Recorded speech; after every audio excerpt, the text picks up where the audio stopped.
Good morning, everyone. Welcome. Well, there's no one here, so we'll wait until everybody gets here, and then we shall see how the day goes. It is the holiday season. Maybe we'll have no viewers. Wouldn't that be interesting? Thought for the day. No viewers. Nobody on the live. There's somebody on the live stream. Welcome. There we go. Good morning. Let's see how we get on today. Seems like our Dow Jones trade is kind of not doing well at the moment, but it is in structure, so it is continuing on that basis. I think I got in too early, to be quite honest with you guys, and looks like it might even go all the way to the trend support, but we'll see. I took this trade based on the fact that I was looking forward to a bit of a Santa rally, as we usually get. It is that time of the year. Probably happen next week more than anything else, towards the end of this week. But yeah, I suppose this is the general sell-off at the moment before everyone goes on holiday. How's it, Daniel? Yeah. Let's see how many people are still working, how many people are on holiday. Good morning to Cameroon. Yeah, welcome here, man. That's great. We've got people from all over the world that come and visit us. We have a nice chat about trading. Just remember, guys, trading's risky. And not everybody wins. Geez, am I struggling with a funded trader account? Why? I don't know. This guy is... Okay, the Great British Pound US dollar trade's doing well. But the other trades are doing... Well, the US 30, I've got two US 30 trades in here now. They're both failing. So, yeah, we'll see. We'll see how that goes. Wonderful stuff. A Great British Pound US dollar. That's doing relatively well. So that one's okay. So I've made a couple of videos for you guys on different trading systems. Something slightly different, something slightly out of the ordinary. We only trade with support and resistance, and we only trade with price action. But I'm making a couple of videos for you guys so that you understand how the other systems work. And some of the guys out there maybe trade with those alternative systems. So I thought maybe what I'll do is I'll have a look at showing you guys how the things work. It's always good to know how it works in the market, because I mean, I don't trade with any of these systems, but I know how they work, and it's important to know what's happening in the market and what other people are trading with, because that might affect your trading at the end of the day. So I've done Fibonacci, and you guys would have seen I've done now the moving average crossover, and then tomorrow's video you get will be the MACD, the moving average convergence divergence. Now, if you guys have got any ideas on anything that you want to see, somebody did ask me for Bollinger Bands. Gosh, I hate Bollinger Bands, but I'll do it. I'll do the video. I really don't like Bollinger Bands at all. But I'll do the video anyway, and I will show you how they work and all the rest of it. It takes a bit of, getting in there and showing you the finer details. It's good to know how to work with these things as well, because if somebody is actually working with that system, then they might be using it wrong. So it's always good to know how to use it correctly. So that also helps. Even though I don't trade with them, I do know the science behind them and how it works and all that. And as I always say to you guys at the end of the day, we all know it's not about the squiggly lines. It's about how you approach the trades. It's how you manage the risk and look at your profits and that sort of thing. So, at the end of the day, it's got nothing to do with these squiggly lines. So whichever system you use will probably work. They've all been back tested by someone. Someone's gone through the system. They actually all work. It's all about the trader at the end of the day, as you know. How do you approach your trading? How do you, become a profitable trader? So how's it, Roy? Good to see you here.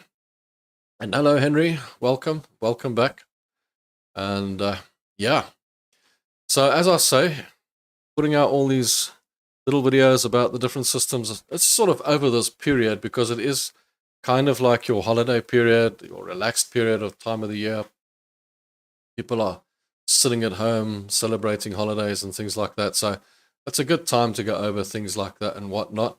And don't worry, I will be pumping back into the the normal system and pushing it so that everybody knows how to trade with price action.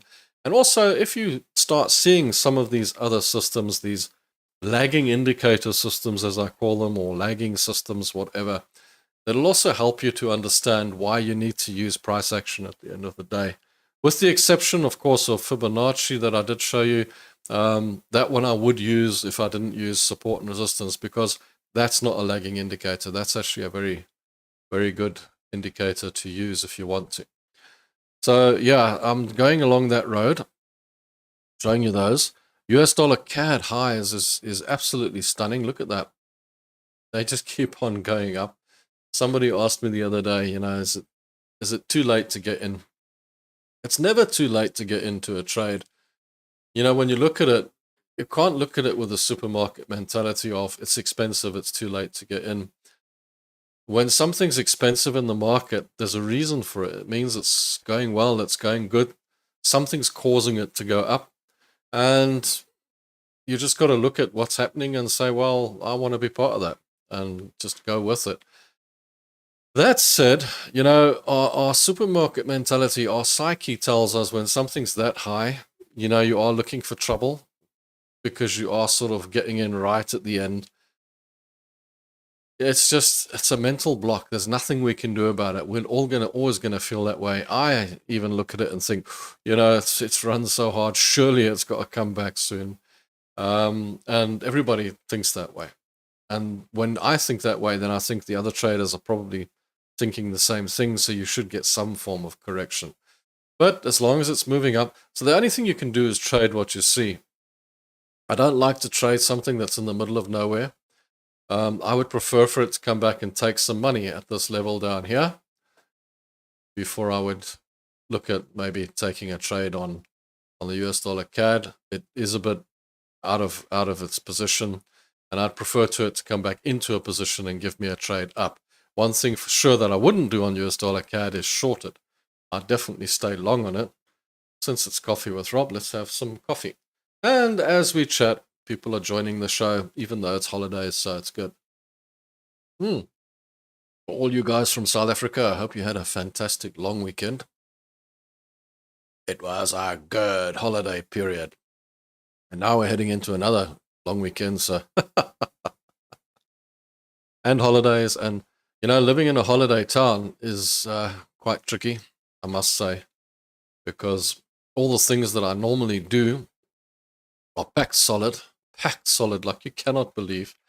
The parking places that I usually park in are packed solid, so can't go to those places. But over the years, I have found these little hidey holes and places that you can go to that the tourists don't know about. Little restaurants, you know, and around the corner and stuff that are really good, really comfy, and really nice. And I'm not going to advertise them here. Because it's a nice place to go and get away. So yeah, I have found places in the town that over the years that where you can go when it's so busy and so much is happening. I tell you, you go to the shops. I tell you what, it's a nightmare. Of note, you can't get in anywhere. Aussie dollar, US dollar is still cruising down. It's still short. As I said, it's staying in structure, hasn't changed structure, very much like the US dollar, Canadian dollar. You know, just because it's cheap doesn't mean it's time to buy. That's the supermarket mentality, that psyche that we have. Got to get around that psyche, guys. You've got to get over it and get past it and understand that if it's cheap for a reason. It's going down, and follow it down. You know, just go with the flow. You know, the trend is your friend, as they say. Don't assume anything. As I always tell you guys, assumption is the mother of all evil. When you assume things, no, not a good idea. But of course, on the flip side, as you know, my other saying, the market will always lull you into a false sense of security, Just when you think it's going in your favor, it just turns against you and it bites you. Bites you in the butt. It's really good at doing that. It's quite annoying when it does. Well, I'm really hoping that the Dow Jones trade will turn around and not continue on to the downside and decide, oh, now that you've decided to take a long trade on here, perhaps we'll just correct down to the doldrums of hell. That's the psyche in the market. You start thinking just because you took the trade, things are going bad, you know? Yeah, that's not how it works. Yeah, so, yeah, like I said, I'll do the Bollinger Band one, but I really hate Bollinger Bands, man. Sure. Definitely not my favorite. I want to talk a bit about dollar cost averaging. There's so many traders out there promoting dollar cost averaging at the moment and trying to tell you that it works. And it doesn't. It always, always, always ends in tears. And so many guys have tried to prove to me that it actually works. You know, they're saying to me, yeah, that risk management doesn't work because you take the loss and then the money's gone and so on and so on. And whereas dollar cost averaging, you just always stay in the trade. Here's the thing, and I'm going to explain it to you. The maths on dollar cost averaging does not compute. It will never compute. It can't, right? As you know, with risk management, we take the same risk on every trade with the view to if we win 5, we make money more than if we lose on the 5 that we lose. The 5 that we lose less than on the 5 that we win. In other words, we try and make a 2-to-1, 3-to-1 win ratio. Win as much as you can, follow your wins, don't follow your losses. That's the principle of the trading. Now people tell me that that's wrong, you should dollar cost average. Okay, I get that. But let me give you a bit of maths. It's not rocket science, don't worry. It's not complicated, don't worry. But just think about this logically. If you risk $1,000 per trade and you lose 5 trades, you lose $5,000. You win 5 trades at 2-to-1, so you win 10,000. So you, over a period of 10 trades, are now $5,000 in profit, if the world falls into place like it should. So now you're $5,000 in profit. When you dollar cost average, the principle is as follows. The principle is, we're not too worried about the stop loss, but you start trading with 1/10 of your trade, which in this case would be $100. So you start trading with $100. Let's say that trade goes into a profit immediately. And you take the profit. Right? So now you're not going to make much more than $200 on that trade. Simple maths. I mean, you're not making 10 times as much, because if you were making 10 times as much, then I would make $10,000 per trade on my other system. So on dollar cost averaging, if you get a win on the $100 risk, you'll probably make $200. Maybe you make a bit more, I don't know. Let's say you won all 10 trades with that. You would make a grand total of $2,000. If every trade went in your favor, which is near impossible. Most of those trades that you put $100 in on a dollar cost average will do what I call going to loss, because just about every trade you take or start with goes into a loss before it goes into a win. So it goes into a loss, and then you add to it, because that's the principle of dollar cost averaging. So now you've got a $200 trade that's gone into a loss, and it's averaged down. And then it goes a bit further, and then you add another $100 and it averages it down. And then you add another $100. Let's say you've $400 into the trade and you've averaged it down. Now, 9.5 times out of 10, that trade will then go back up. It'll go to break even. It'll maybe make you $50 if possible, and then you'll click sell and get out because it's a relief trade. That's how dollar cost averaging works. You go and work out the maths for yourself on that. And then you tell me if you think you can be profitable with dollar cost averaging. It can't work. It just can't work on the same number of trades. There is no way that it can actually work. That said, I understand what they're saying about the profit targets and things like that and what have you, but if you look at a general chart and you look at where the prices go to, and if you're patient enough, you will eventually make those targets, you will eventually make those amounts of money, or you'll lose those amounts of money. For example, this Dow Jones trade is going against us at the moment. So this is a bit like if you're a dollar cost averager, you'll be thinking, what am I going to do here? You're going to add to that and then wait for it to get back up to that and then average out of the trade. I mean, we've got a standard set loss. If it gets to that, we've lost it. And we've got a standard set profit. If we get to that, we make a profit. That's it. End of story.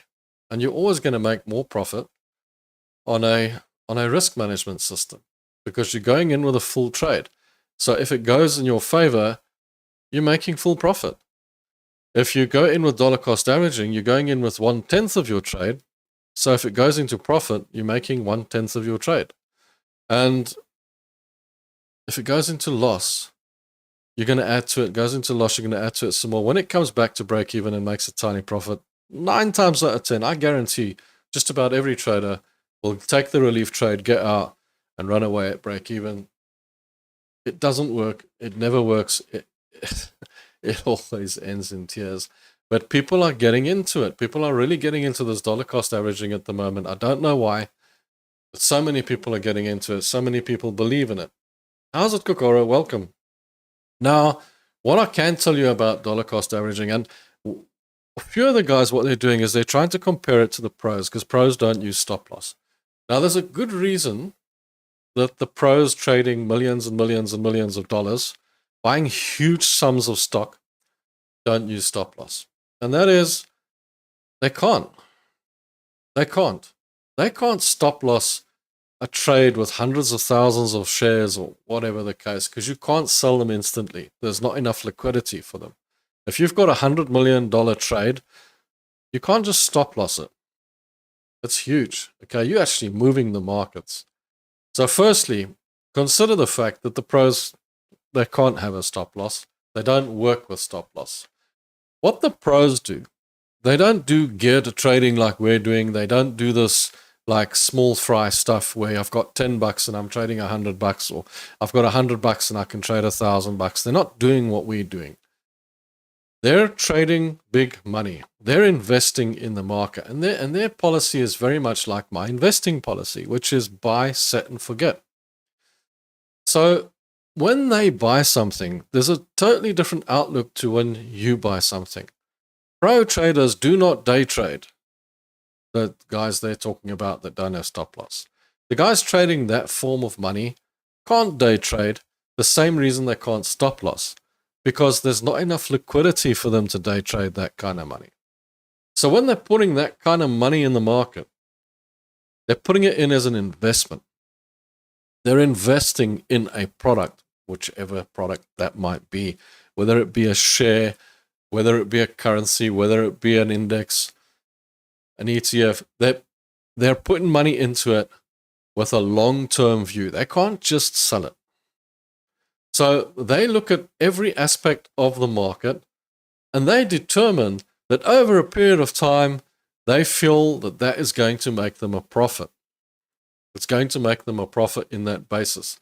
So they don't hold stop loss. They do have limitations where they will look at the market and say, that's a bad trade. We need to get out of that. But their trades are not day trades. Their trades are much more long-term, much more position trading than anything else. And they don't really trade. They're more like investing. So when somebody tells you, oh, but the pros don't have stop losses, yeah, that's kind of what they mean. They're trying to compare that to this form of trading. And now, this form of trading is clearly completely different. This is what I call small fry retail trading. That's us. We We don't have billions of dollars and stuff to throw at the market. We can't buy millions and millions of US 500 shares. Believe me, if we could, we would trade the same way the pros do. We're not Warren Buffetts and those types of people. So understand me when I tell you that you cannot compare yourself to the pros that are trading the large sums of money. Do you know that on these markets, these big companies, these big pro companies make up 80% of the market? All us retail traders, all of us out there, all of us guys sitting there thinking that we're so clever trading, making money and what have you, we make up a mere 20% of the market. We don't make up that much of the market. Most of the money is made up by the few. And yeah, no, of course, they don't have stop losses. They hunt out liquidity. I mean, when they buy, they're looking for liquidity. People say they're hunting out your stop loss. And I don't want to swear because it's BS, man. Jeez, come on. The guys need liquidity to fill those orders. You know, his bosses told him to go and buy, I don't know, NVIDIA, and here's $15 million. Go and buy $15 million with NVIDIA today. You think you can just go and click a button and buy $15 million of NVIDIA just like that?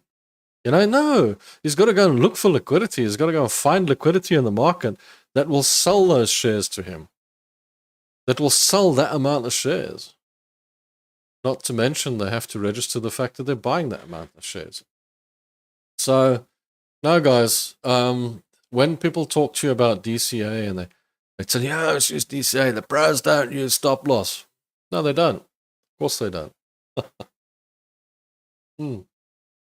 Why would they? But you're trading in a different world. Okay, so your world is to try and get some money out of those trading pros or that trading system. So your world is to try and take your small amount of money, which doesn't move the markets, and try and squeeze in between that and try and grab a bit off the top and grab a bit off the bottom. That's what your task is in your geared trading system. So in other words, you have a different way of approaching the market because you don't have a bottomless pit of money to put in the market in the first place. Also, as I said to you earlier, these pros are not trading with funded trading or gear trading and that sort of thing. They're trading with real one-to-one money. So for them, it's just like me with investing. I invest, I leave the money there, I forget about it, and in 10 years' time, I'll see where it comes out. So it's a completely different ball game. Completely different ball game to what you're playing. Don't let them try and fool you into believing that because the pros don't use stop loss, that you also somehow mustn't use stop loss. And they don't use dollar cost averaging either, guys. They work pretty much the same way as I work with my investing. I have a product like NVIDIA or like Coke or whatever, and when I'm putting some more money into my investments, I choose which one and I just throw some more money in it. I don't even look at the price, to be honest with you. I'm just adding more money to my investment. That's what they do. I look for some liquidity, I buy it, and off I go. It's not rocket science. So I'm just getting a bit, worried about this DCA thing that people are getting into, this dollar cost averaging. I've seen it fail so many times over my 30 years. Maybe it's more than 30 years now. And it just concerns me to see that people are getting back into that again. It's crazy. How's it, Wendy? Good to have you back. Look, it is the holiday season. I must have a look whether we're going to do live shows next week or what. I don't know. I'll have a look at it. I'll still do Thursday though, and then we'll talk about it there. But yeah, it is interesting. I don't know what you guys feel about dollar cost averaging and how these people are talking about it and whatnot. But as I say, it concerns me that people are getting involved in it. And as I say, I can't see how it, on our small scale, how it can work and how it can psychologically work and how you can make a profit with it, especially if you're starting with a 1/10th trade. And it just always goes wrong, Always goes wrong. And then what about those trades that go wrong? Okay, let's say like this Dow Jones, for example, Now I'm in this trade, right? Now I've got in too early. So now you say to me, no, Rob, when it gets here, dollar cost average and double up on your trade, okay? So then you do that, and then it goes through that, and it goes through here, and then it says, no, double up on your trade again, it goes through. What about when it just keeps on going? What happens then? I'm sure you blow your account, because there's no bottomless pit there. So yeah, no, that it just, and 9 times out of 10, I guarantee you guys, I guarantee you 100% that if I did that all the way down, that when it got back up to here, I'd get out. I'd be like, oh no, I'm break even, relief trade, take my money and get out. So that as well, it's never going to be profitable.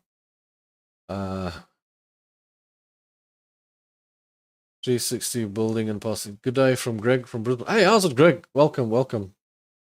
The NAS 100. Where are you? Okay, here we go. So obviously, Daniel, you've got into the NAS 100. Okay. I see you are right. 21.9 and then up again. You are right. I can see it. Can everybody else see it? There it is. Nice little area there. That's a demand area. In all likelihood, it could come back to here, take some money and go. Or, Daniel, look at it. It could just continue on up as well, eh? Because it is that time of the year we are looking at low volume. And like I said, that's why I took the Dow Jones trade. We're looking at a bit of a Santa rally. But there is another way to look at this as well. Additionally, on the 4-hour, this might be a bit tight. I'm just looking at, is there... it is a bit tricky, but yeah, look at that. You see here? There's a spot here. So that's where your trend resistance is. So it could come back and take it out just at that point. So yeah, Daniel, you're quite right. There is a chance it could retrace and come back down there. There's a lot of confluence that's saying that. But that said, it is very bullish and it just seems to want to continue on up. I mean, it's like Bitcoin, for example. It's doing the same thing. It's just every time you think it's going to come back and take some money, it just keeps on going straight. US dollar, Canadian dollar is another example of that. Every time you think it's going to come back and take some money here, it just keeps on going straight. I mean, here as well, I've got a similar situation to the NASDAQ where I would wait for it to come and take some money. But, in the markets, just be patient and let the trades come to you. If they don't come to you, don't worry about it. Just look for another trade. And that's about as easy as it gets. And that being, hypocritical, me taking the Dow Jones trade far too early. And now it's costing. But, this hasn't cost me anything yet. It may come all the way down to the support, and I want it to be in the trade. And this is something, if it goes up, this is one case I might actually even add to it, but we'll see how we go. Let's just see how the low volume goes. Let's see how the market goes. Ooh, the FTSE's doing what I said it might do. You see the head and shoulders? I don't know if you guys can see the picture in there. And it looks like it's heading down.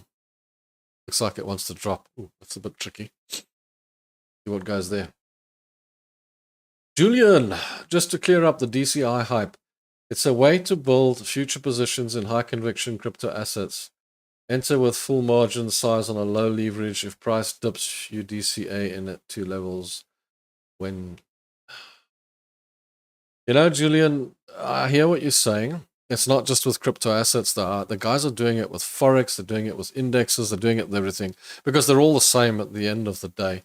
The guys are not going in with lower leverage. What they're doing is they're going in with smaller trades, so 1/10 of their normal trade. So if you were going to have $1,000 stop loss trade, they'll go in with sort of $100 trade. And if you look at, you would have won $2,000 on that trade if it had won. Now you're going to win $200 with that lower 10th trade or whatever the case. And there's no way that it can work out. And every time someone goes into a loss and they try and DCA, when they get back to cost, it's a relief trade, it's a break even, and they get out. I can't see how that can work. And all I'm saying is, over the years, I've seen it end in tears so many times. Stop loss risk management is your only option. And those guys at DCA are arguing that risk management doesn't work. Okay, that's fine. Everyone to their own. And as I say, it's not the squiggly lines that make you the money, but unfortunately, it is the approach that makes you the money. And that's where the problem comes in, because that is a dangerous approach, the DCA, particularly if it goes against you. Now, just to clear out the DCA, it's a way to build future positions in Heiken. You see, because you're building a future position, right? But you're building a future position on 1/10 of your trade. So in other words, you can make 1/10 of your profit. So if you were expecting $2,000, you're making $200. Take 10 trades like that. If you lose 5 and win 5 on the risk trade, you make $5,000. If you win all 10 on the DCA, you make $2,000. Makes no sense, dude. And then if you do build a trade and it goes down, you add to it, goes down, you add to it, goes down, you add to it. When it comes back, I don't know any normal person that's got any normal psychology that's going to stay in that trade when it goes through their cost. Normally they'll be so relieved that it got back there after taking 3 or 4 trades. They'll just sell it and get out. They're not expecting to make any further money off that because they've just been seeing it go against them. Now suddenly they're going to see the picture that it's going to go for them. No, doesn't work. I've tested the system myself quite a few times, not once, a few times. And I've seen that it can't work on a number of occasions. You see what happens is when it gets back to that break even, now you say you've built yourself a trade because now you've added to the trade 2 or 3 times, and it gets back to that break even and you're saying, okay, now I've built a trade. I don't know anyone with a strong enough psychology to say when it gets to that break even, it's going to go into positive, that I'm now going to suddenly start making a profit with that trade. That I'm now going to suddenly have a good trade here and I'm going to stay in the trade. Most of you will be like, oh, so glad to get out of that trade. It's been against me for such a long time. That's all I'm saying about it.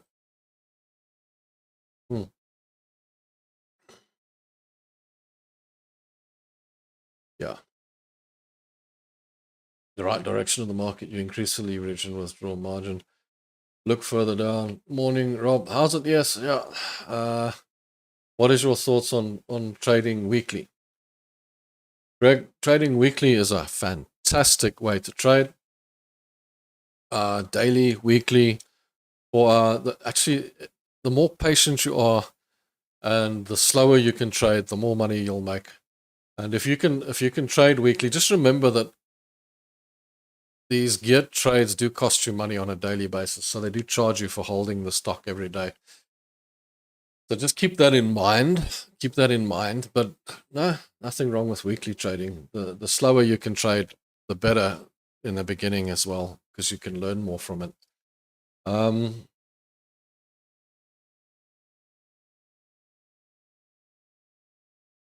Steve, you don't take profit 1, take profit 2 on the way to your exit. No, Steve, the way our system works is you have a risk, okay?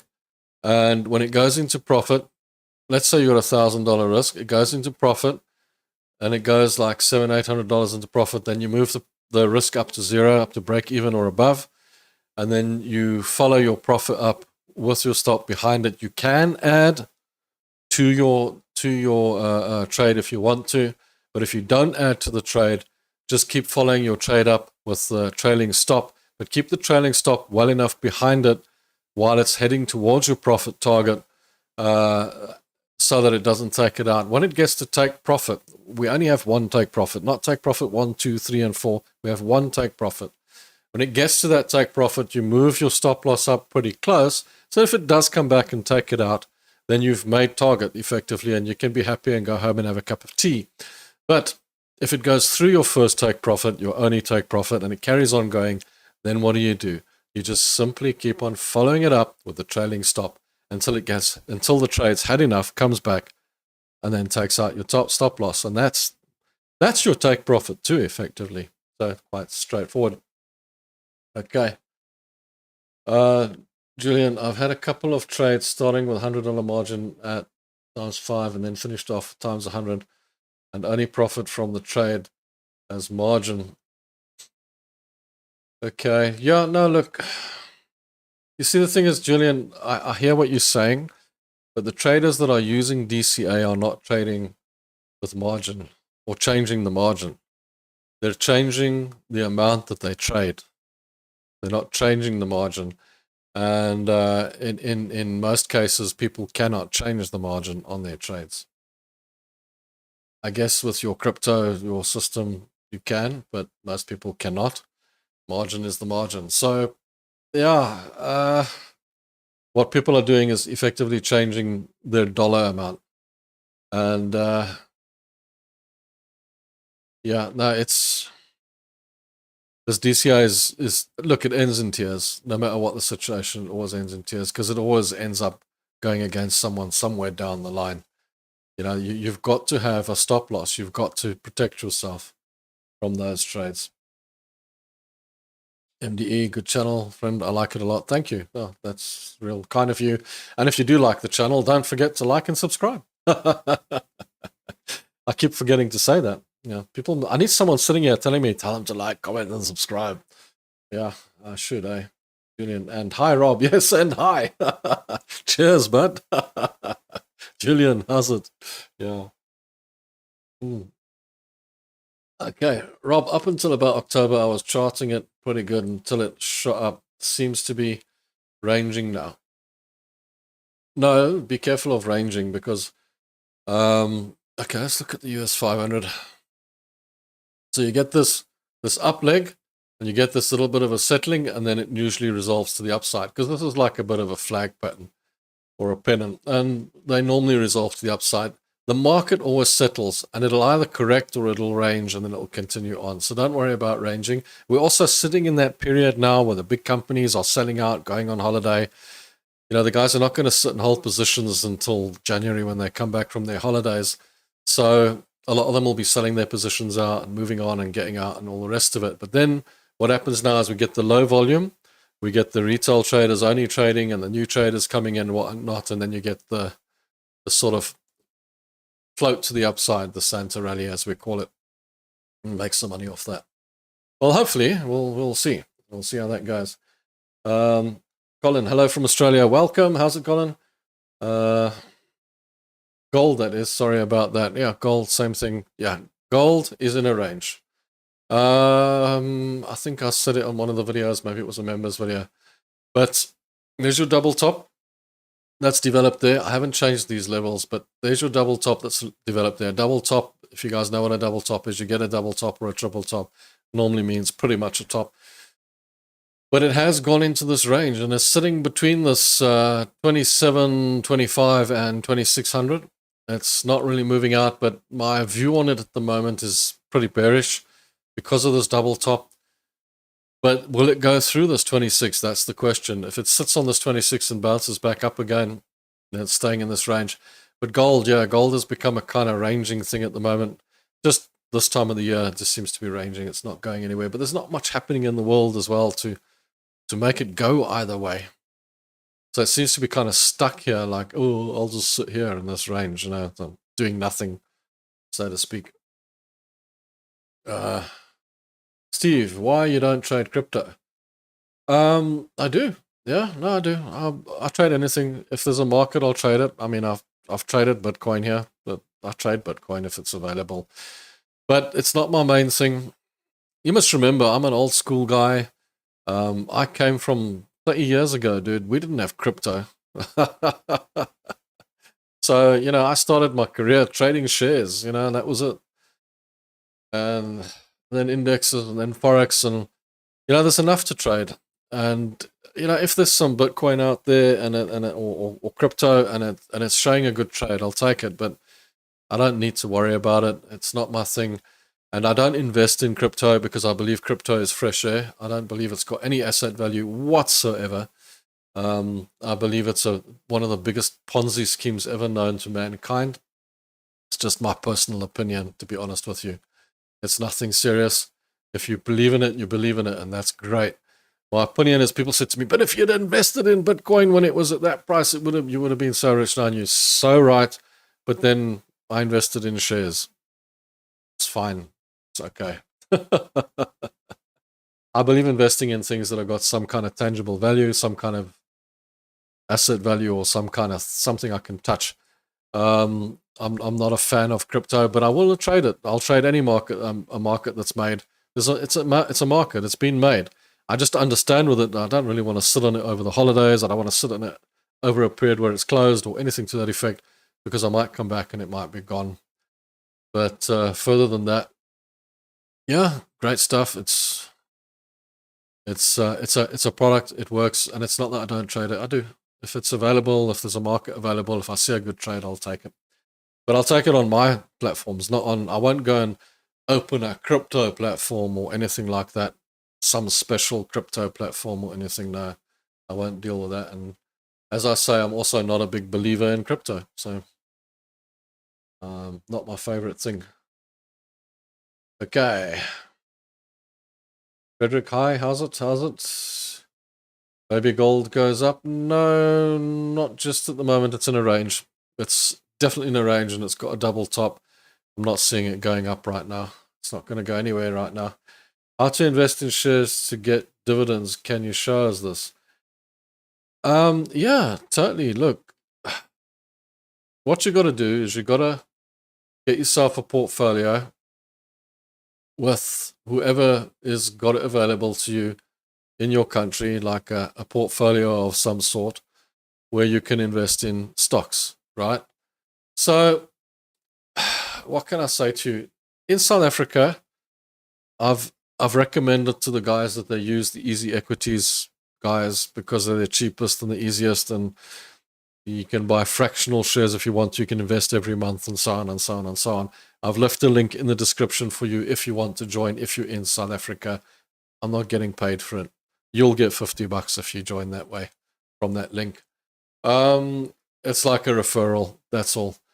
So guys, if you want to do it that way, you can. In your country, in every country, in this country as well. I started investing with the JSE themselves, and there was with banks, and that sort. Banks often offer it. I stopped using the JSE directly because I found that it's so much easier to do it this way, and also with easy equities and the banks and that sort of thing. And also, you know what, I'd contact the JSE and say, could you sell this share for me? They're like, yeah, sure, no problem. And it takes them a day, and then they, you know, you can't really tell them exactly what price or whatever. They get you the best price and sort of sell it tomorrow, and you don't know what you're getting, and it's out there. So unless you're actually on the floor, you can't really deal that way. So I prefer to deal this way, where I can actually sell instantly as well, and just like trading. So yeah, it's quite easy. Investing, look for dividend stocks. To look for dividend stocks, all you got to do is look for the stock. Is there a way I can show you here? If you go to the stock, okay. Right, here's your stock. Here's Yahoo Finance. I mean, I'm not supposed to advertise that, am I? But I mean, here's all the information you need on this thing here. Okay, it's quite straightforward. Your market cap, your PE ratio. Go and read up on how PE ratio works. It's a price to earnings ratio. If it's below 20, it's normally pretty good. If it's above, it's pretty expensive. How to work out why a share is expensive and cheap in a market. And that's normally based on PE ratio, earnings per share, what kind of earnings per share you're getting, ex-dividend dates, forward dividend yields, and then you should have a dividend yield on here. I'm not seeing it on this one. Forward dividend and yield. Okay, that's your dividend yield. So that's how much dividend you'll get out of the stock. You know, everything is here. You know, volume traded, range, average volume. You can go and have a look at your chart, that sort of thing. That's effectively how you will go and check out a trade and see for yourself, you know, do I like this? Don't I like this? Is it worth buying into it?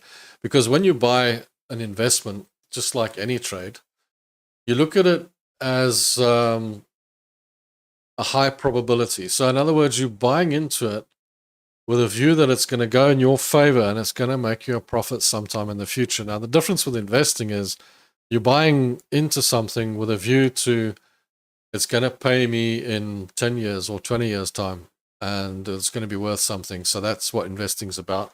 And the best way to invest is to pick a few shares, not the whole market, and just investing to them every single month for the next 10 or 20 years. And don't worry too much about the charts or anything. Just keep an eye on them. Make sure if it's company's going bad that you want to get out of it and get into another company or whatever the case. But if it's going good, just sell and forget. Don't worry about it going up and down and check it every day and that. I literally check my investments maybe once a month, maybe twice a month, just to see what's going down. I keep an eye on the companies. I mean, the way I invest in companies, particularly the local companies, is I see in real life what they're doing. I walk into a shop and I see what they're doing. I see what their success is, or a bank or whatever, and I see how popular they are. I listen to what people are talking about. Now, well, this is a great company and all that. And that's what makes my investment at the end of the day. The dividends, what you're looking for is, what you have to understand about investing in stocks is if the dividend's low, then we call it like a growth stock. So in other words, it's still got a lot of growth in it. It's going to grow. It's going to become more expensive.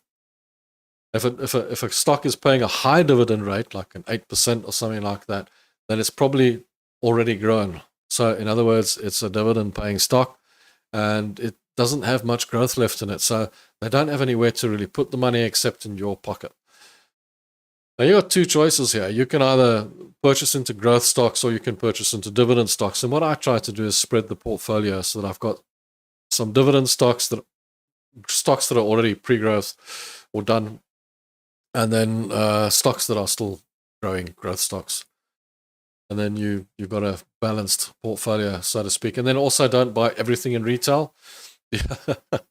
Buy a retail stock, buy a finance stock, buy a mining stock, buy a bit of this, a bit of that. Sort of place it out there because the different sections tend to go up and down over time in life.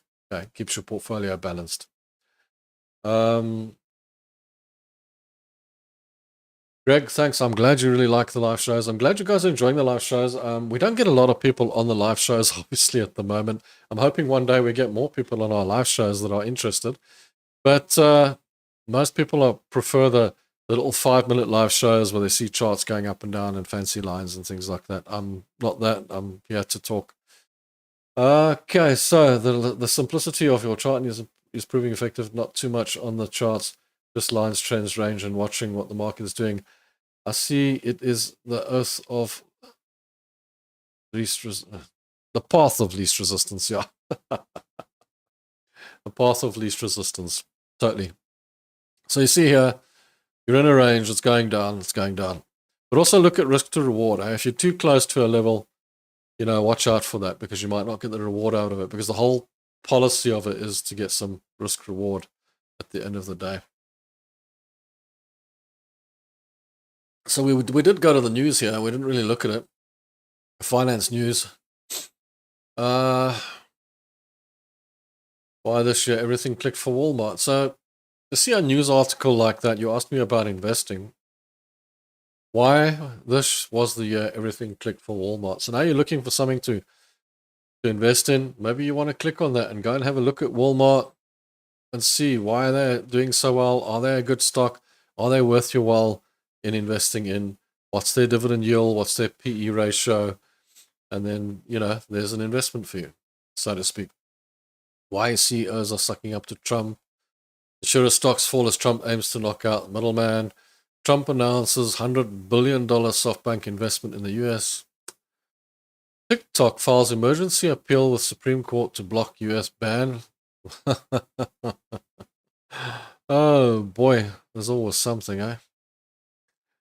Okay, how would US Bitcoin strategic reserve work? See now the US is getting into Bitcoin, so it should be interesting. I actually would be surprised. I don't see governments getting involved in crypto as such unless they take it over completely. I see them having their own currency in crypto, their own cryptocurrency. But unless, of course, they decide, no, they're going to go and buy out or take over the Bitcoin scenario or one of the others or whatever. But the way I see it, governments would have their own digital currency at the end of the day. I guess we'll have to see how that goes. You're going to short on crude oil. You see a lot of guys are calling Brent crude oil short, but I wouldn't short it because, and here's why. My opinion is this is your main support level. It isn't a bearish phase, but it's broken through this trend resistance. It's on the upper side of the trend resistance, might come back to retest. I think it might go long. It may go long, so just be careful of shorting it. But you never know. Everything's got its possibilities. The market's a 50-50 game. As we always say, the market's a 50-50 game, and there's always 2 points of view. So those of you that weren't here earlier, I did mention I'm making a series of videos now on different systems that are available to use out there, lagging indicators and that sort of stuff that we don't use. And you might wonder why I'm doing that. I'm doing that so that you guys can understand what the other systems are in the market. Also, for those people who are actually using those systems, maybe they're using them wrong, maybe they want a little bit of help, because it's not the squiggly lines that make you the money, it's our approach to the market. And I just want to give people a little bit more information. It's always good to know what the other people are doing. And it's also, when you see it, you'll understand why you're using price action in the first place. Apart from Fibonacci, which we've done, most of the systems are lagging indicators and there's no point in using them. But we'll go through them so that you know how they work. And if you ever need to use it for any reason, or if you have a friend who's using it, or at least you don't look like an idiot when they talk to you about it. At least you know what they're talking about. So, like I said, somebody did request that I do Bollinger Bands as well, but it's a pet hate of mine. I will do it, but I hate them. Don't like them at all. The next video will be, tomorrow will be the moving average convergence divergence, the MACD. I've done moving average crossover for you guys, and I've done Fibonacci. So, just out of interest, I don't use them. I have used them in my life. Not much. I've tested them, let's put it that way. And all of the systems work. I've even used Ichimoku. That's quite an interesting one as well. If anybody's interested in that, let me know. We'll have a look at that too. I don't even know. It must be on these systems. It must be on these trading view systems and whatnot. We'll have a look. Must be there. We'll check it out and see. The tricky thing with, for example, using lagging indicators is what actually happens is you end up getting a portion of the trade instead of the whole trade. So, for example, where you would have got into this trade here with a lagging indicator, you'll only get up about halfway in here, and then you'll only get out right just about where you got in. And then you only get a tiny little portion in the middle, whereas with price action, you get all the way from the bottom to all the way to the top, which is why we use our price action systems and we just follow the price. These indicator systems do leave you high and dry quite often. So all I say is be aware of that. Great British Pound, Japanese Yen, still going long. Quite happy with that. Looking good. Great British Pound, US Dollar. While it is still going long, it's not convincing, but it is going in the right direction at the moment. We'll see what happens with that. See how it goes. The FTSE is definitely going short. It seems that Head and Shoulders is sort of playing out here, which means it'll go quite far. Well, we'll see what happens. Interesting stuff. Now, all these other systems in the market do work. So don't get me wrong when I tell you don't use them in the videos. That they do work. They're not failing systems or anything like that. It's just that every system in the market's got its capabilities, and it's just how you approach the system that will make the difference at the end of the day. So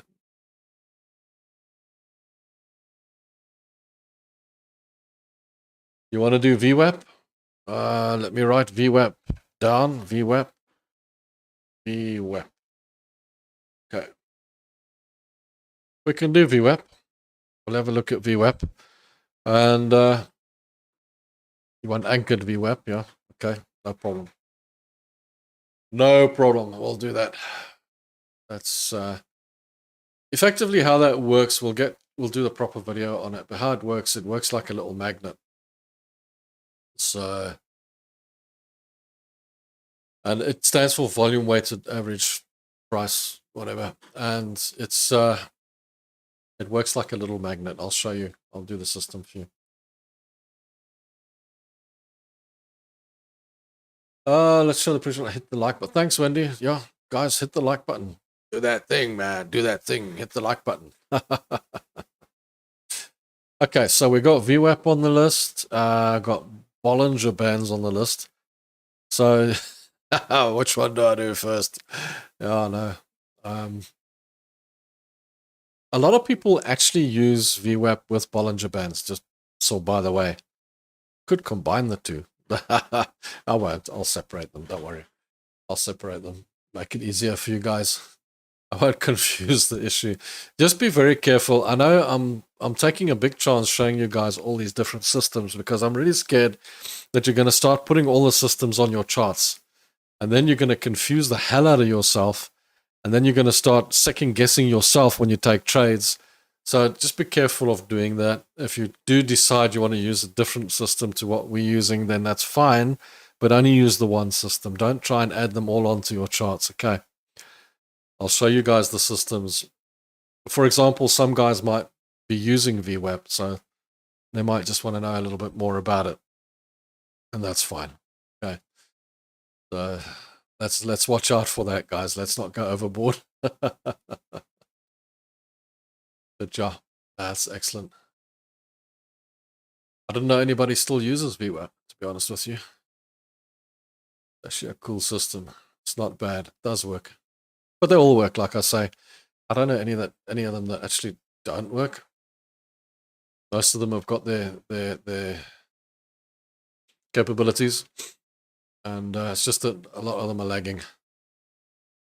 But also, if I remember correctly, with the VWAP, it also didn't give you a full profit. But we'll definitely see. But I think I could probably combine the two, the Bollinger Band and the VWAP. Let's actually see. They do work together. They work together quite well.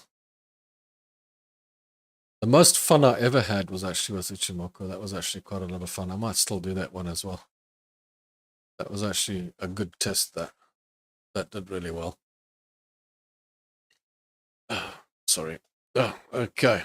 Euro US dollar is going this way. Probably because the dollar is going that way. It has bounced out. It is going up. And the Euro US dollar is kind of going against it. Which means my Great British Pound US dollar trade could go against me. Interesting. Bit of a head and shoulders developing there. Better be careful. Keep an eye on that. We'll see what happens. I don't understand why the Dow Jones is struggling so much this week. It should really be going up. I think it's just the big institutions selling out before the holiday period. I think the holidays will start this week. I think it's got something to do with that. They're probably selling up and probably reach this trend support and then turn around and go the other way. Because the US 500, I was waiting for it to come down to here, the 6,000, get another buy, but it ain't doing it. That's staying up. Probably because the NASDAQ is staying up. Look how strong the NASDAQ is. It's not coming back to correct either. That comes back to correct. The US 500 is also going to come back to correct because the NASDAQ's heavily weighted in the US 500. Takes up quite a lot there. The DAX, like I said, it hit that trend resistance. It has relaxed a bit. I thought it would. But I think when it gets to this levels, you must just be cautious. It might take a little bit of money here and go back up. I don't think it's going to go all the way down. I don't think it's got time to do that. And gold is going short. There we go. As we said. Definitely still going short. So keep that in mind, which means Brent will probably correct as well. Okay. Let's just have a look here. US dollar, Canadian dollar. Okay, that looks like it still wants to go long. It's happy going long. That's where it's going. I wonder if I should continue to hold that Great British Pound US dollar trade. It's worrying me a bit with this Dixie. But I don't think it's going to go anywhere this month. It's not the month for it. I think it's going to hold. Ooh, like I said this morning, SA40 is going to go short. It was a holiday yesterday. Boom, there she goes. Ah, Martial Law, first time viewer here. Welcome. It's good to have you on board. And normally our first time viewers stay forever. This very, very small community. There's not many people believe in what we talk about here, because we actually tell people that you can't make $1 million in a day. And it takes time to learn how to trade the markets. And unfortunately, it's a 50-50 game and you can lose. So once people see that, then they rush off to the other guys that are trading the 5-minute charts and showing you can make millions. So Mr. Z, me too. Ah, where's Mr. Wilson today? He's not here. He must be on holiday. See if Mr. Wilson's here today.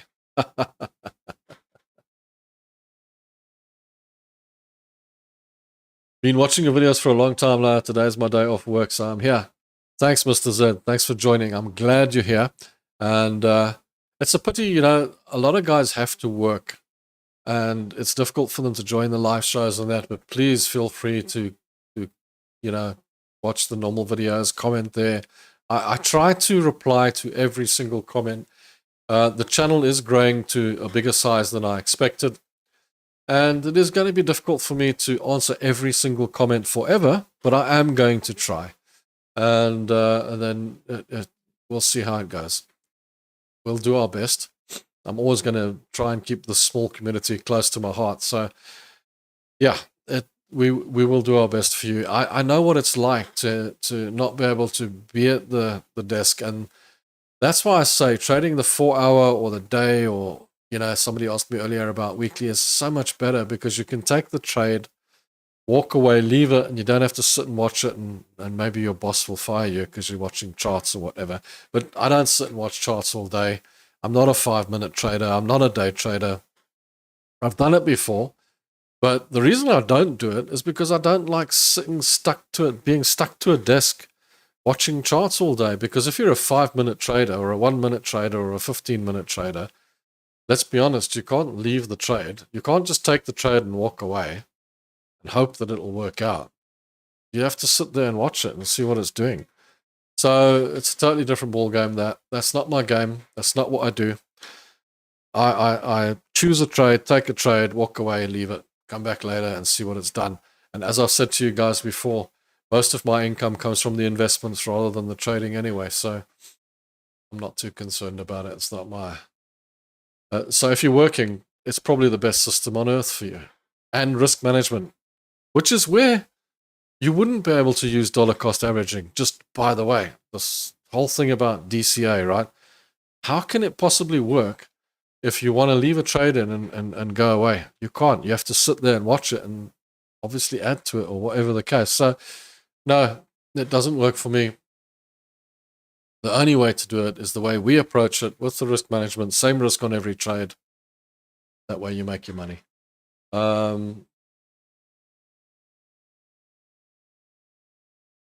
If you can't make dollars with 100, can't make with 1,000.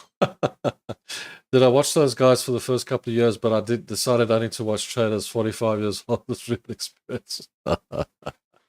Yeah, I'm an inverse trader of all sectors since Y2K. Know the cycles. That's fantastic. Yeah. Following the cycles can work as well. You know, like I said to you guys 100 times, it's not about the squiggly lines. It's not about anything. It's all about how you approach it and how you manage the risk. And and you'll get your trades. It really doesn't matter. You can take all these lines off the chart, every single one, and just take a trade and say it's going up or it's going down. If you manage the trade correctly, or the trades, let's say, you'll lose 5, win 5, and you'll make money. It's as simple as it gets. I mean, in the old days, there were many big trading companies where, I mean, they had a 20% success rate, like a win rate of 20%, yet they were making all the money. And that's why I always say to you guys, a win rate is meaningless. A win rate doesn't make you money. It's about following your profits and taking smaller losses. That's what makes you the money at the end of the day. And as when we started out, when they tried to push to you that if you dollar cost average, the pros don't have stop losses. As I said to you, the pros don't have stop losses, because how can you stop loss $100 million? It's ridiculous. But then they also don't trade with geared trading. They also don't trade this Mickey Mouse stuff like we do. When they buy, they buy. I mean, they're buying huge companies. They're looking at the future. You know, those big trades, they're not Mickey Mouse. I mean, they obviously don't have a stop loss. They can't even buy what we buy instantly. They have to look for liquidity and buy those markets. So to compare us to the pros is ridiculous. I mean, obviously, they trade in a completely different way to we do. We're trading off of their scraps, effectively. That's how we trade. We're trading off of their scraps. We're investing in their companies. That's great. The investments is a different ballgame. That we're doing the same as they do. But when you're trading, you can't trade the same way they do. And they don't trade. They can't day trade. How can a oak trading hundreds of millions of dollars day trade? It's not possible. You can't get market liquidity for that amount of money. Everything they do is an investment. Everything the pros do is an investment. It's not a trade. What they refer to as a trade is they buy something and they keep it for a few months and then they sell it. That's a trade. You know, that's different. I'm trying to learn how to add to winning trades as I'm trading 4-hour and daily charts, but it's very hard to add to winning trades. What I always recommend, Mr. Z, is don't start adding to the trades. Start learning to follow the trades first. So you know how I always say, buy the trade, put your $1,000 stop loss in, $100 stop loss, $50 stop loss, whatever it is. Obviously, 1% of your account every single time. Then when it goes into profit, follow it into profit. Follow up to break even, then follow it into profit.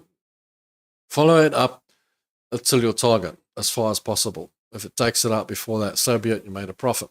Okay? Learn to do that first. Once you're comfortable following your profits up and it's working for you, then you can start figuring out, okay, I've managed to follow my profits now. I'm comfortable with that. I'm now comfortable with following my profits. Now I get comfortable with looking for areas where you can add to the trade. Now, areas where you add to the trade are not random. It's not like dollar cost averaging people where it's just random. We'll just add to the trade here and we'll just double up here and we'll just keep on adding to our loss until we've got this gargantuan loss and we've got no money. When you're adding to a winning trade, what you're doing is you're looking for an area that says, yeah, if I came in today and I looked at this trade, I'd actually buy it. That's where you're looking for an area to add to your trade. And that's how you can add to winning trades. But like I say, in the beginning, don't beat yourself up around adding to your winning trade. Don't do that. Because what's going to happen is you're going to blindfold yourself onto it. Start with just following your trades into a win. Once you're comfortable following your trades into the win, then start becoming comfortable for looking for those areas where you think that would make a really good trade. Let me double up on that trade. Let me make that trade much bigger than it is. Not that maybe you just want to add a portion or whatever the case and just make the trade bigger. But don't start with that. Rather become comfortable with going into a winning trade first. And then learn to hedge.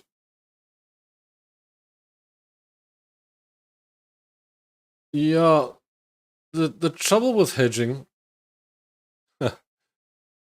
I've done the hedging thing, is, yeah, I'm not going to go into too much depth for that right now, but Don't get too confused too straight away. The hedging, the thing with that is you end up with a zero trade if you hedge at the wrong time, and you take profit off the table. And if you need to hedge because something's happening in the world and you're not sure, then learn about hedging. You might need to hedge for a particular period of time, but or you might want to hedge your bets based on different trades and that sort of thing. But you don't want to keep your profit levels at zero. So be careful of getting too involved in hedging. Hedging is handy, but it's not the norm, let's say.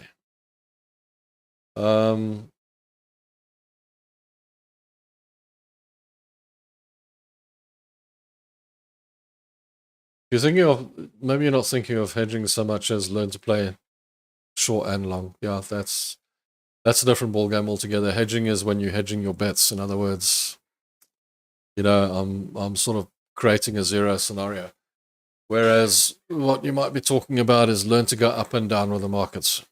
That's fine. I think the guys know that. That should be fine. Go short, go long, go both ways. Don't get stuck up on being a bullish trader or a bearish trader. Whichever way the trade is going is whichever way the trade is going, and then take the trade based on that. I mean, there was a stage where I just loved shorting things because shorting is almost free. But the market is inherently long when it comes to indexes. But when it comes to Forex, it generally shoots both ways. It's cyclical. It goes up and down. Commodities, cyclical, up and down. Indexes are weighted to the upside. They tend to go long. Shares tend to go long. That sort of thing. But yeah, that's not hedging. That's short and long. But hedging is when you're hedging your bet. In other words, I take 10 long and I take 10 short as well. So because I just don't want to lose. That's kind of hedge. Yeah, maybe on a different product or whatever the case. And they call them hedge funds. Yeah, weird. The only dollar run cost averaging I know is when people pay a regular amount to unit trust or ETF over many years. That works. Yeah, look, that's what I was saying earlier, David, is investing is completely different to trading. So with investing, you don't really call it dollar cost averaging. What you do is, I take a share at the end of the month and I look, which one do I want to add to? And I add to it. Whether it's in profit, loss, doesn't matter. I'm adding to it. And you might call that dollar cost averaging because my price is going to average out.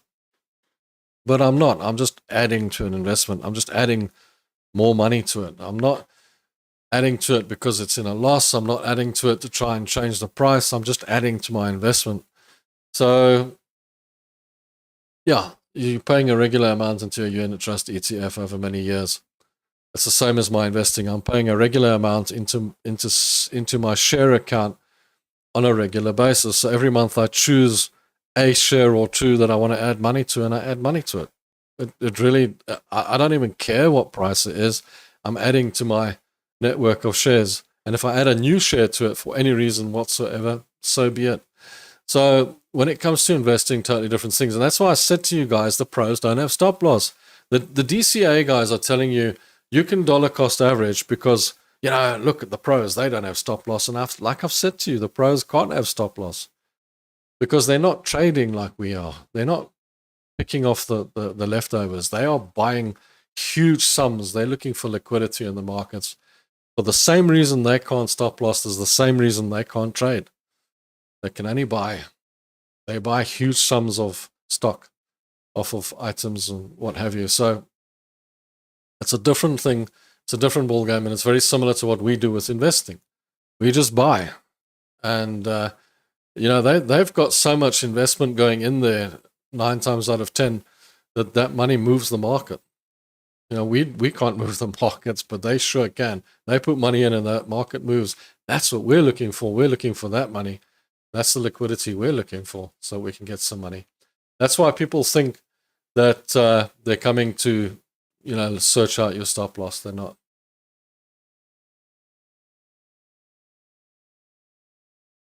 Okay, well, take care. Hope everyone here is crushing this market. Learn it, live it, love it. Thanks, bud. Thanks for being here. Glad to meet you. It's good to have you on board. See you soon. And enjoyed having you. If you have any information for the community on your cyclical trading, please feel free to throw the cards in anytime. Everybody is always learning from each other, and it's fantastic. Good to have you around. Okay.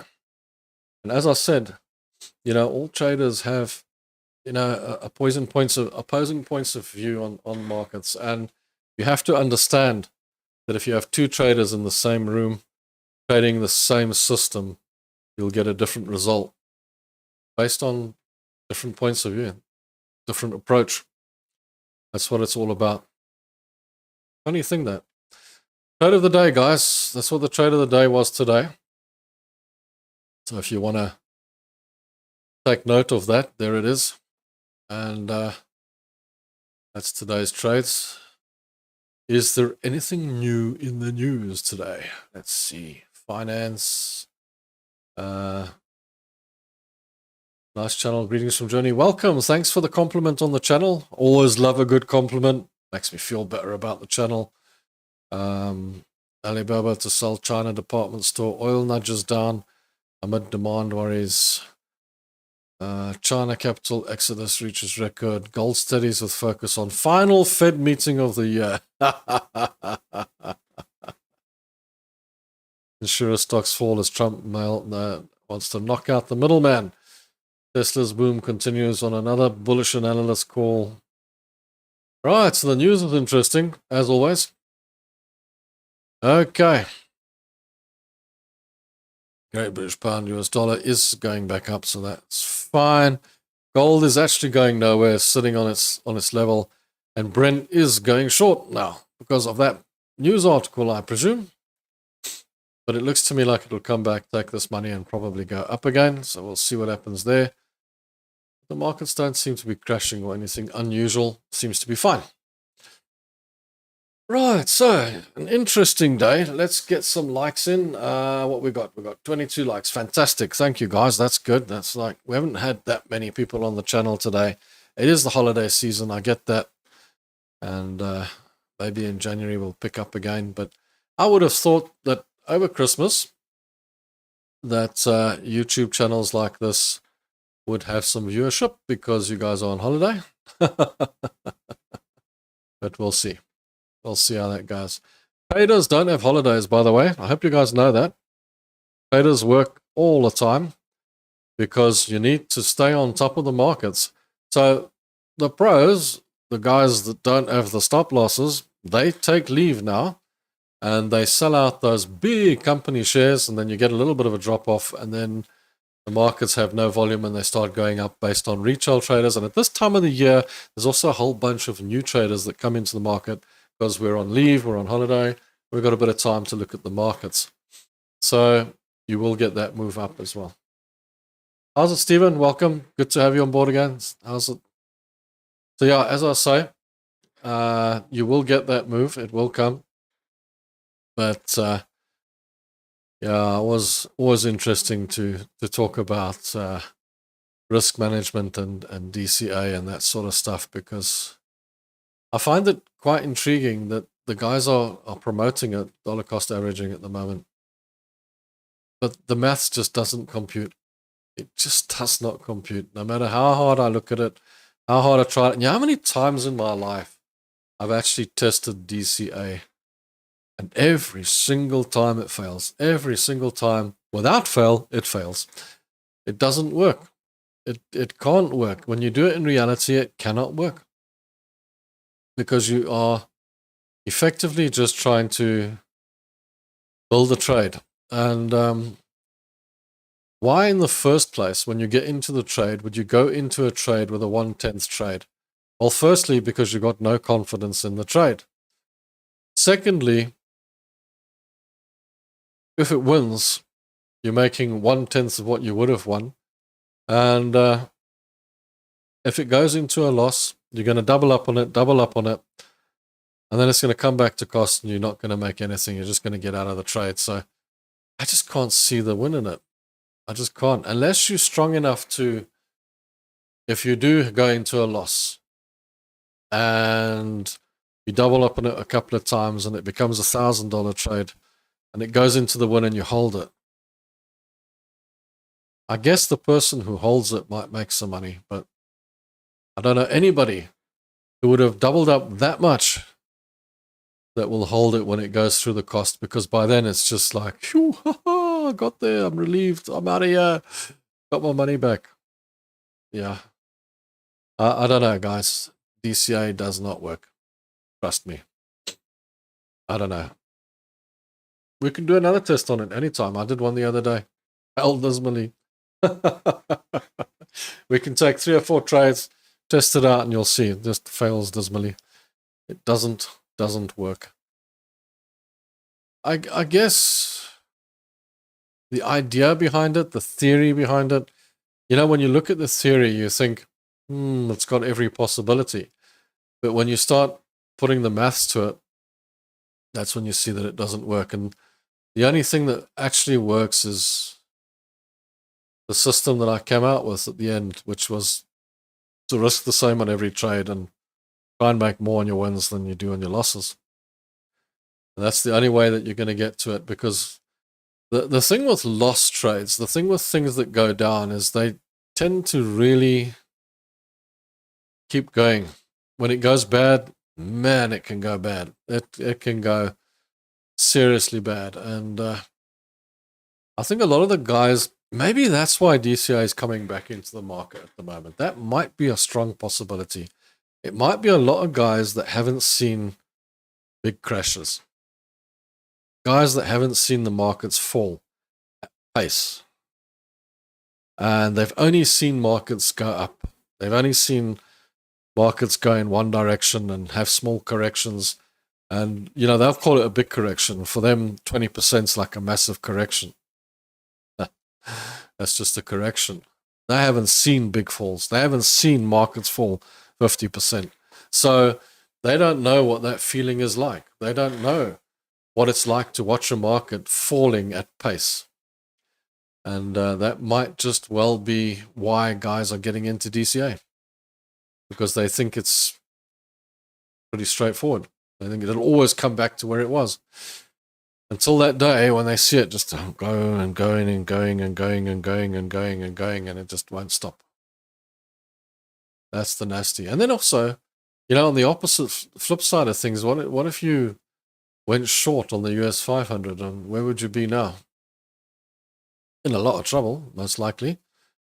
This trade has got a stop loss on it. If it loses, so be it. If it wins, so be it. You know, live with it. Didn't I have a Nikkei trade the other day short? Oh, well. Maybe it's on one of my other platforms. Okay. There we go. But yeah, guys, just watch out for that DCA. Don't play around there. You are going to see. If you want to test it out very, very, very small amount and see for yourself how it doesn't work. Let it take your money. You'll win 1 or 2 small amounts.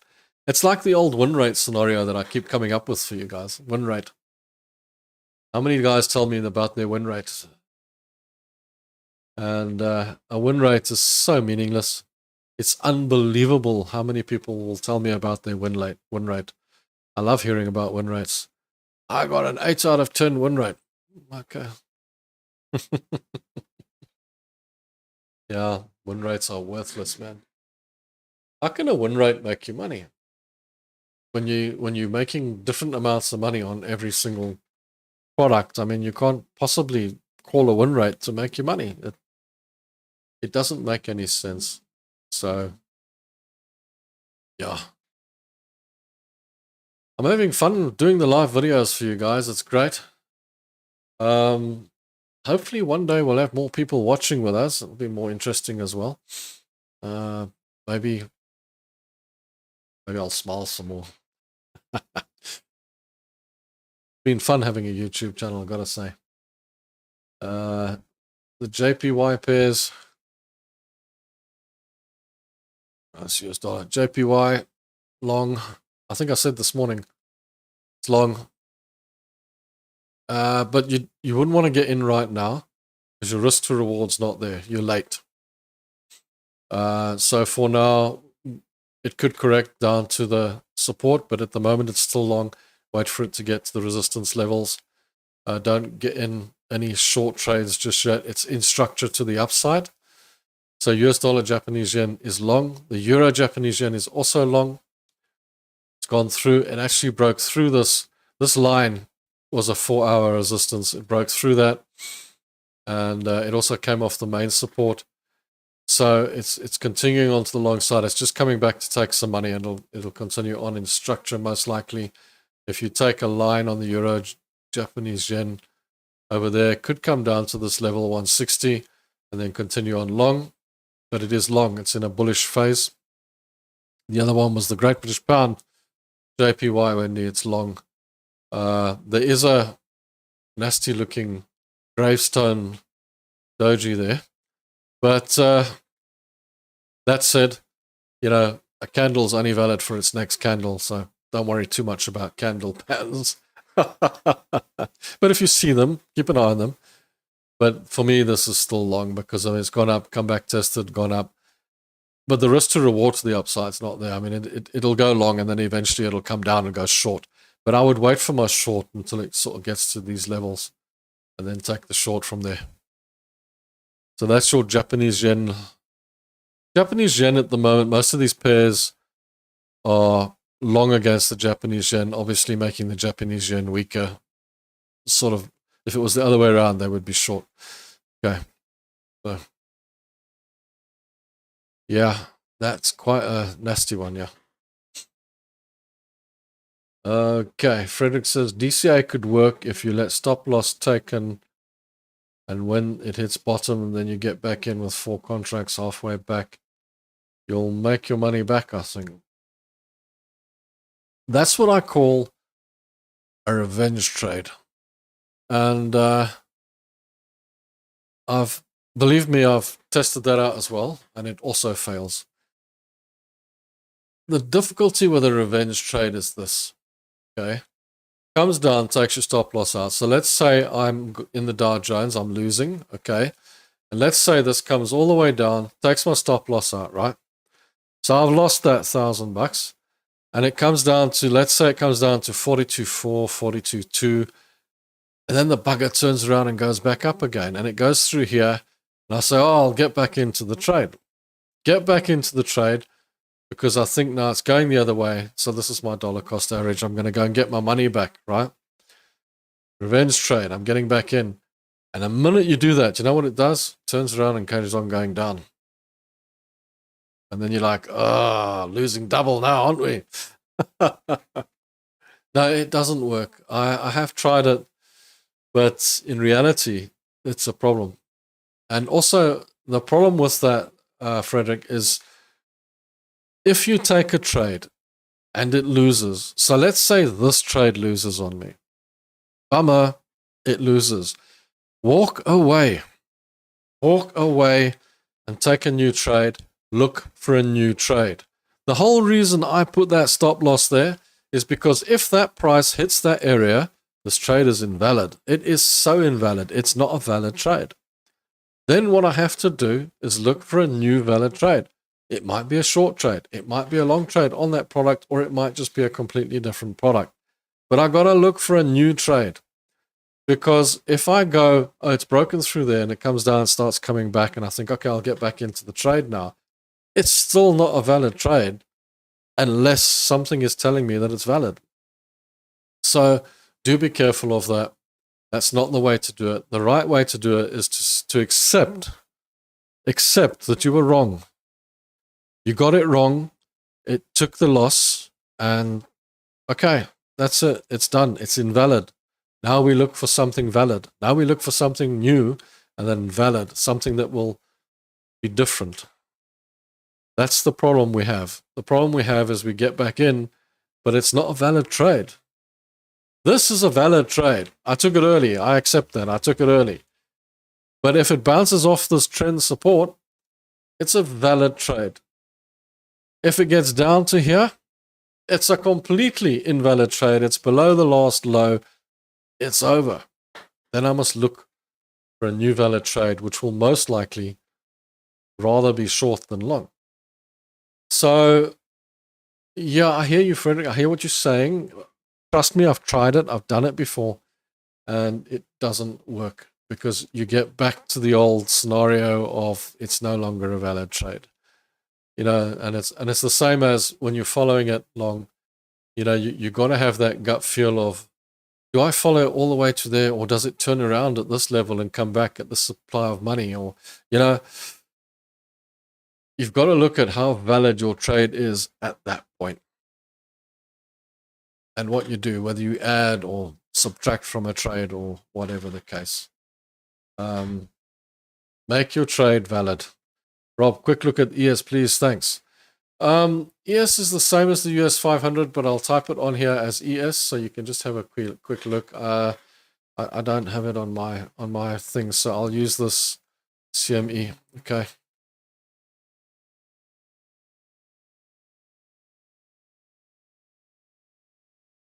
Is that right? This gap. Wow, that's massive. Let me just have a look quickly. ES Mini 500. I just want to have another look here.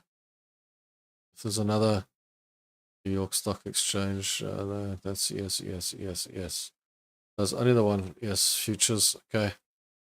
Whew, that's a big gap. Okay, so just a quick one. Gaps always need to be filled. They don't need to be filled today. They can be filled in a year's time, but gaps need to be filled. There's a good chance that gap will get filled. You see here, like this gap here, you see how it was filled. Interesting that there's a gap. Obviously, this is an open and closed market. But it works very much the same as the US 500.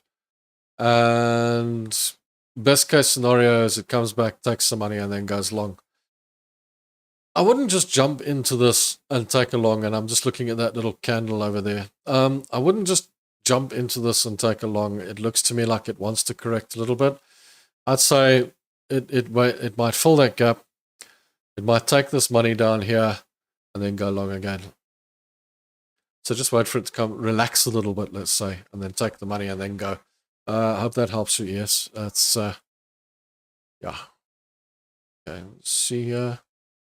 US 500. You see the US 500 will do the same thing. It'll worst case scenario, it comes down to the 60s, takes some money down here, and then goes back up again. We don't have the gap here, but we do have a similar scenario where the pattern would be the same, and it'll come back and take money and go. Okay, so that could work.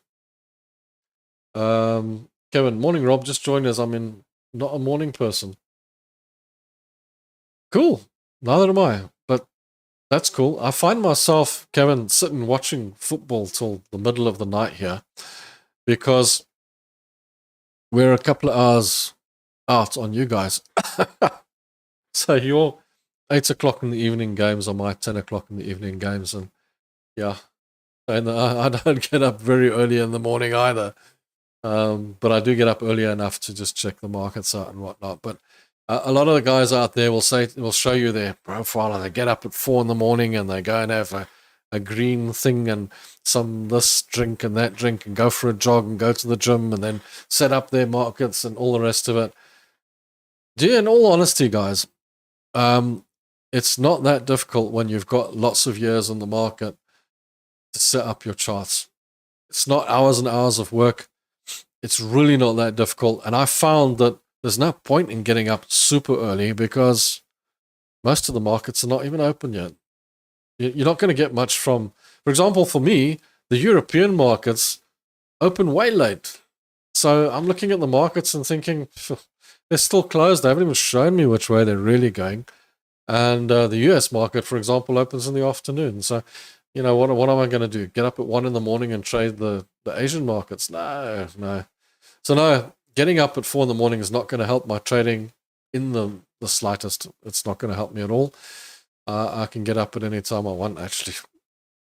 So Kevin, totally with you there. I'm not a morning get up early person either, but to start this show a little bit early on a Tuesday, and I started a little bit later on a Thursday, or the afternoon show on the Thursday, and for me it's the morning show here. But for me, I'm literally starting at 9:30, which is 7:30 for you, and I could start it later, but then I run later into the day as well, and that gives me hassles on certain other issues. The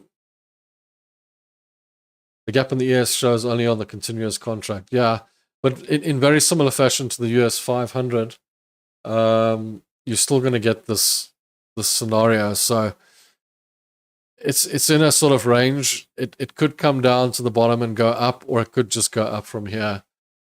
There's also money to be taken at low levels here at 6,000. So worst case scenario is going to come back, take some money, and go up. The ES will do the same because it's the same product, just on a different mini contract.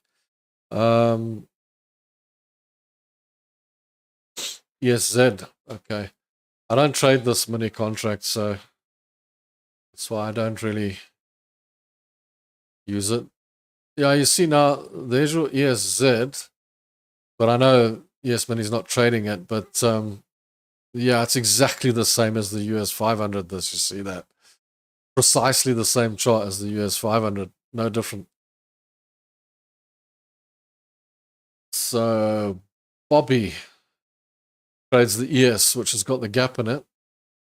The ESZ obviously is the same as the US 500. Look at the US 500, it's exactly the same. So yeah, but they're all the same at the end of the day. It's just that the ES itself has got a different price level. Or maybe just go down as we are due for a pullback, and if the Fed will announce that it will not cut so much next year. Yeah, you know, news events, trading the news. If the guy stands there and talks a whole lot of horrible stuff into everyone's ears, then yeah, you could end up with quite the fall. You're right. But then on the flip side, you could end up with the Santa rally. Imagine if everyone gets excited about what he says. What if he says, I'm going to cut more interest rates, and I'm going to cut today, and I'm going to do this, and I'm going to do that? These markets will go to the moon. Trading the news, we don't know.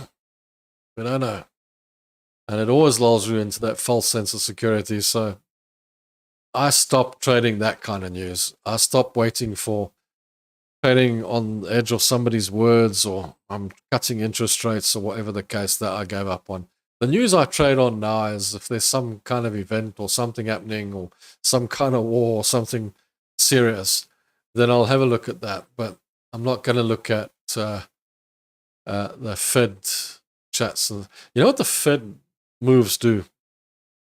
They mess with your head. If you're in the US 500, for example, or some of these currencies, and the Fed starts talking, you'll see how even on a 4-hour chart, let alone a 5-minute chart, but a 4-hour chart, even a day chart, you'll see that candle grow and go to the upside, and you'll think, oh, yes, and it'll go straight down the other way, and it'll take you money. And there'll be a point when you say, I can't take any more loss, and you'll get out, and you know what? It'll bounce, it'll go the other way, and all the way back up to where it was.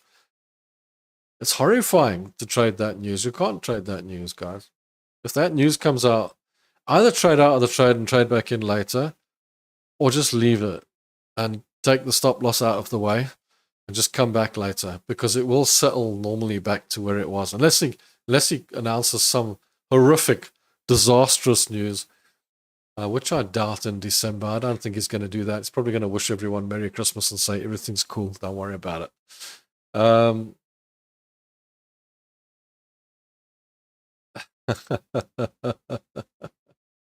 Yeah, you know, Mr. Z, I used to wait for tomorrow night with popcorn. I really did. I used to sit and wait for it. I stopped because I'm afraid I'm going to have heart failure in my old age if I carry on doing that. So now I've stopped doing that. Rob, do you ever watch COT positioning? No, I don't. No. We're all waiting for tomorrow night. Yeah, totally. No, I'm not. I'm not waiting for it at all. No, not for me.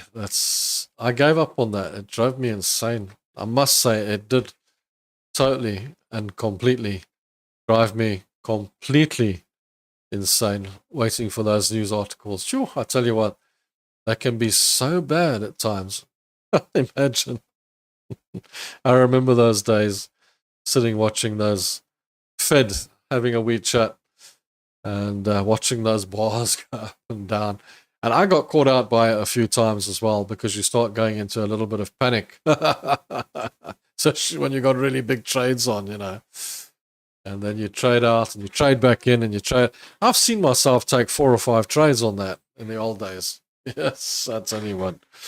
That was stupid. I tell you what, I did that a few times. And then I learned. I learned from that. Big mistakes. Don't do that. Stay away. And then when you look at the chart the next day, you see a candle with a huge spike up that way and a huge spike down that way and a little body in the middle. And that was your trades. That's horrific. Don't do it. Don't do it. Yeah. Anyway, guys, I'm going to end the day now. Well, not the day, but I'm going to end the video, the trading session. And we'll come back on Thursday again. What's the date today? 17, 18, 19. So we're going to finish off this week. And then 2021, 22, 20. I'm not going to do a live show next week, I don't think.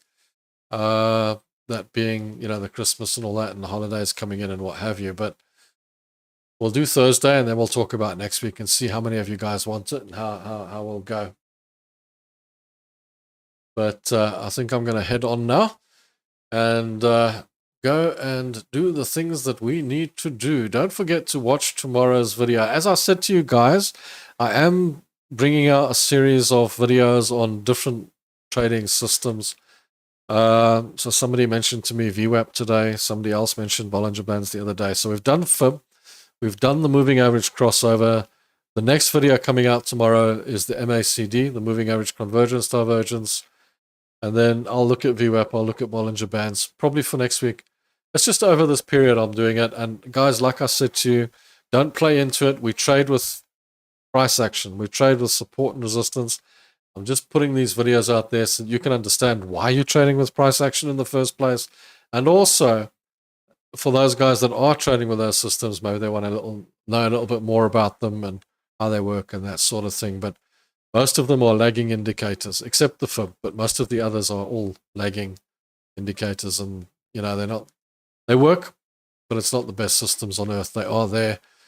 And if you're new to trading, it might help you, but just remember, if you put all of those indicators on the chart at the same time, you're just going to confuse the hell out of yourself. So, guys, thanks very much. I'm going to head on my way. And I'll see you guys on Thursday for the next live show in the afternoon. 2:30 my time, so 12:30 Kevin's time. And I'm not sure what time it is in the US anymore. I've lost track of times. But anyway, it's morning there, early morning there, and it's late afternoon for me. Cheers, guys. Till the next show. I'll see you next session. And yeah, do trade safe. No DCA. Stay away from the DCAs, guys. They're bad. Cheers, guys. Ciao. See you next